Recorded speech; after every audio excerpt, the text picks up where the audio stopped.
আমরা এখন জানব বৈষম্য ছাত্র আন্দোলনের সাথে শরিক হয়ে পুলিশের নির্মম রাবার গুলির আঘাতে ক্ষতচিহ্ন নিয়ে বিএনপি নেতা এখনও চিকিৎসাধীন অবস্থায় আছেন। কিভাবে সে আহত হয়েছেন বিস্তারিত আমরা তার কাছেই শুনব। বিসমিল্লাহির রহমানির রহিম। বাংলাদেশ এই বৈষম্য ছাত্র আন্দোলনের শরিক হইতে গিয়া আমি এম এ গফুর, বরিশাল জেলা যুবদলের যুগ্ম আহ্বায়ক, বাংলা মোটরে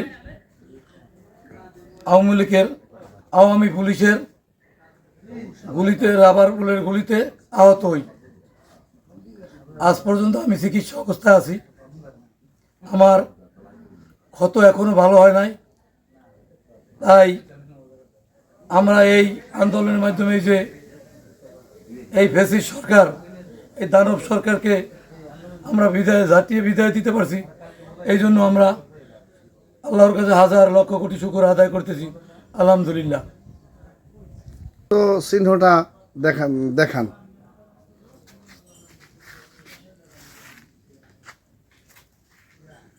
প্রিয় দর্শক, এই যে আমরা দেখতেছি তার পিঠের নিচে মাজার উপরে সেই রাবার গুলির ক্ষত চিহ্ন।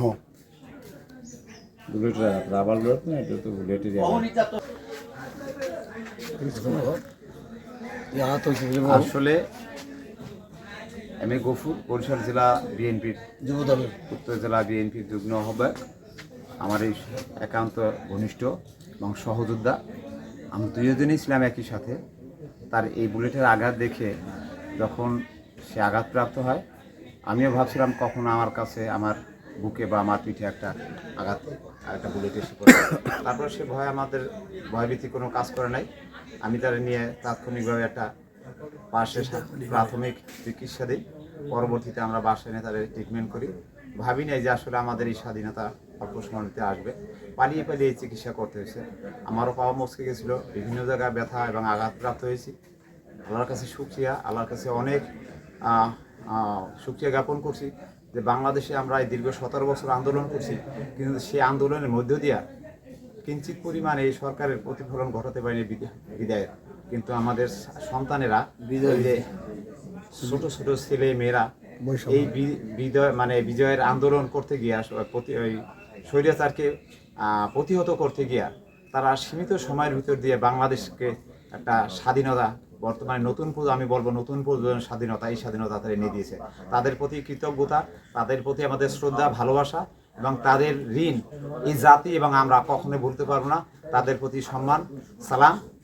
বাংলাদেশের সর্বপ্রথম যে শহীদ আবু সাইদ, সে আমাদের প্রতীক। আর যারা মৃত্যুবরণ করছে তারা হলো সংখ্যায় হাজার হাজার শহীদ আছে, সবাই নাম বলে শেষ করতে পারবো না।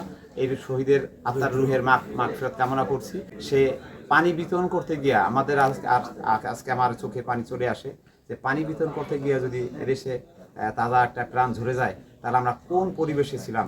এই রুহের মাগফিরাত কামনা করছি সহ সমস্ত বাংলাদেশের ছাত্র আন্দোলনে যারা নিহত হয়েছেন তাদের প্রতি শ্রদ্ধা নিবেদন করে আমি আমার বক্তব্য শেষ করছি। খুদা হাফেজ।